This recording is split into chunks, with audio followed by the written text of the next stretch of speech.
Hello friends, James Corbett here, CorbettReport.com.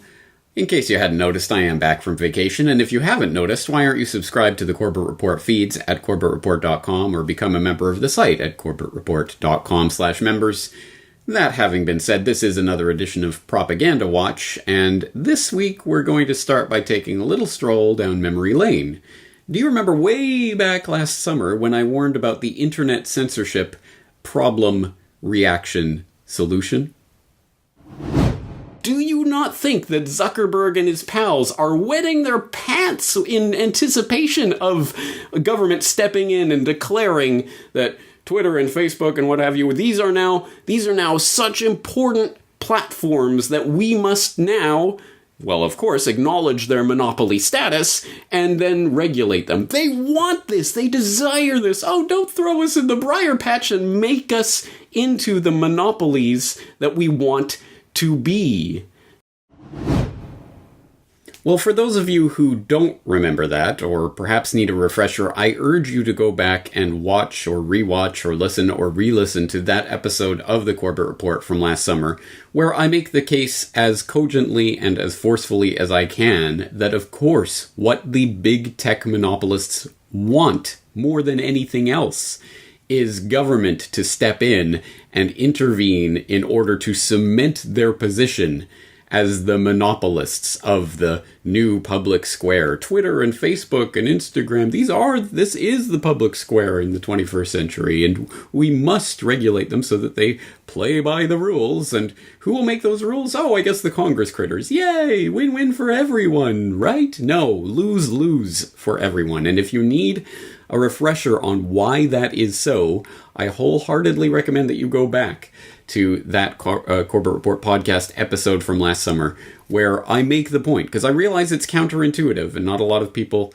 will be able to wrap their heads around it at first glance. But trust me, the big tech monopolists desire government interference in order to cement their position in the public square, the internet space. So, case in point, people might have seen this just a week or two ago, just as I was leaving on vacation. Mark Zuckerberg is begging for governments to regulate Facebook, says MarketWatch.com, or perhaps less clickbaity. The Hill writes that Zuckerberg, maybe tech should face some regulations. Facebook chief executive Mark Zuckerberg said on Wednesday that he's open to having his company be regulated. Actually, I'm not sure we shouldn't be regulated, Zuckerberg said in an interview with CNN, blah, blah, blah. Actually, I think the question is more, what is the right regulation, rather than yes or no? Should it be regulated, Zuckerberg told CNN. Exactly the point, yes. I mean, of course, they want regulation to go a certain way, but given that, as we know, if you are a viewer of the Corbett Report, you know this by now, yes, the big tech giants, Facebook and Google and YouTube and Twitter and all of them are connected in behind the scenes to the US government in various ways, overt and covert. So the idea that they are going to be steering the regulation that's going to be cracking down on them should give us all a bit of pause for thought as to, why are they seemingly so on board with this idea of government regulation? It's of course because they're going to steer this regulation to make sure that competitors are pushed out of the marketplace.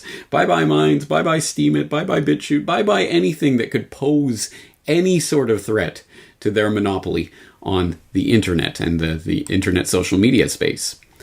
Another interesting case in point, just from the last couple of days, comes from CNBC, who put out this article: YouTube and its users face an existential threat from the EU's new copyright directive.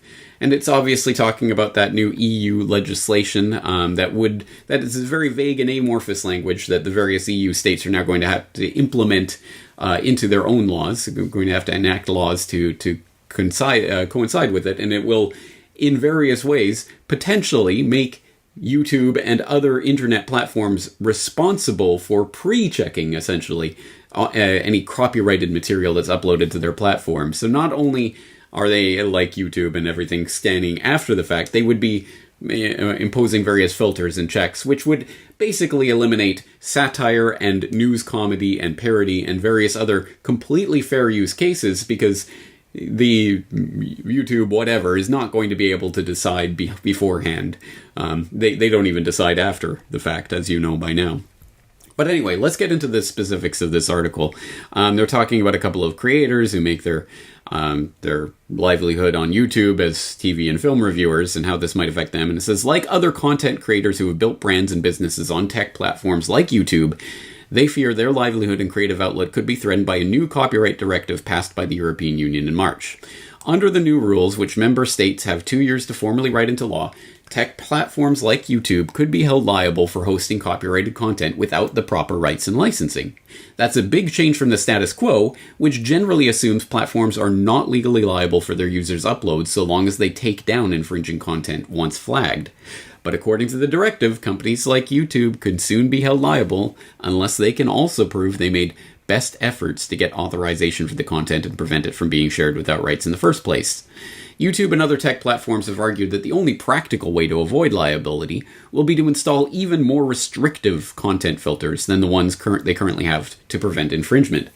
The EU directive does not require tech companies to do that, and it makes exceptions for using copyrighted material in parody or commentary, as would be the case in Jones and Bartley's reviews.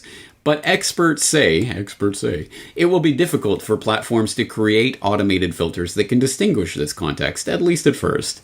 That could mean a channel like Nitpicks would have to avoid using any movie or TV clips in their reviews to ensure their videos uploaded to the site in a timely manner. Jones and Bartley, along with 4 other YouTube creators interviewed for this article, remain optimistic that the final version of the laws will be more flexible than the vague language of the directive, but YouTube isn't leaving things up to chance. Okay, so here's the context of what we're talking about, and look at this existential threat to YouTube and its users. Look, they're coming after platforms like YouTube. See, the government's coming after them, guys. They're going to regulate them out of existence. But wait, there's an interesting little observation that this article makes that's buried deep down in the article you kind of have to dig for. So down here in the article, they're talking about the types of pre-filters and everything that will have to be instituted if this law is enacted, or these laws are enacted in a way that seems to conform to what we're talking about here. And you have Corinne McSherry, legal director of the Electronic Frontier Foundation, saying that even the YouTubes of the world will not be able to accomplish this task, leaving open the question of how up-and-coming platforms will tackle it. And then they get into entrenching large platforms. A key criticism of Article 17 of the EU directive has been that it will further entrench large platforms' foothold in digital distribution dominance.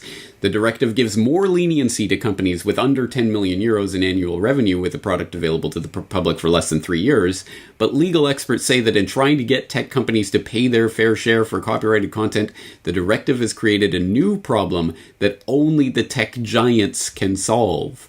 A likely effect of Article 17 will be to entrench the exact tech giants that everyone's been complaining about all the time, McSherry said. And it goes on to explain this in more detail. But here is the point. Here is the exact point of what I was saying last summer, and that I cannot believe more people are not understanding here. When you come in with these burdensome regulations, yes, the big tech giants will go, oh no, don't throw us in the briar patch. But they are able to do whatever, jump through whatever legal hoops and have their compliance officers and have their 18,000 programmers working on a solution for this.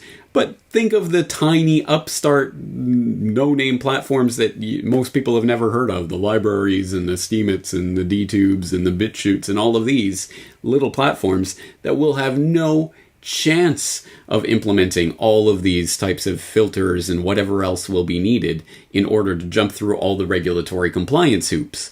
What does this do? It entrenches the very big tech giants as the only ones who will be able to compete in the space. Do you not see what is happening here? It's exactly what I was talking about, and it's exactly why now Zuckerberg and others are coming out and saying, well, we need some regulation, it'll be good for us. No, it will be good for the big tech giants, precisely, because they are the ones in bed who are with the government, who are steering this legislation, who are going to make sure that it weeds out their competitors. And this isn't just something that applies to the internet space, although it clearly applies here too. It applies to all sorts of regulations on corporations. We're going to stick it to the corporations, guys. We're going to make all these burdensome regulations, so we're going to make sure we tightly control what happens, and ultimately that ends up working in the favor of the corporations? How does that work again? Again, if you need more elaboration on this, I will point you to Upton Sinclair's The Jungle, Film Literature in the New World Order, episode 35, in which I elaborated on this and how Upton Sinclair and the expose of the meatpacking industry and the creation of the FDA actually served to serve the interests of the meatpackers, the large meatpackers. It consolidated their control over the industry because they were the only ones able to meet the regulatory compliance. It's why they were the ones who were pushing for the regulations.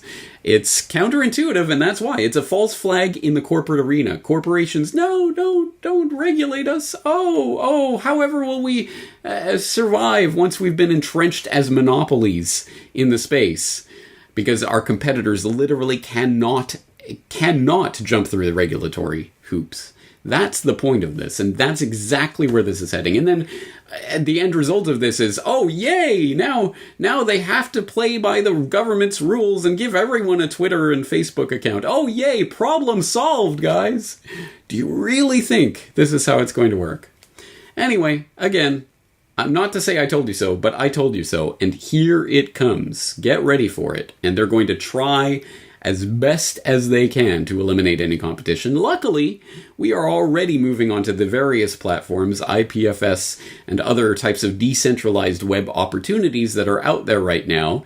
And of course, then they're going to crack down on the ISPs, so we'll go to CubeSats, and then they'll crack down on the CubeSats, so we'll find a different way around it. There are always technical ways around the restrictions they're going to impose, and the real web, the free web, is always going to be 2 steps ahead of Normieland, where everyone's living on Facebook still.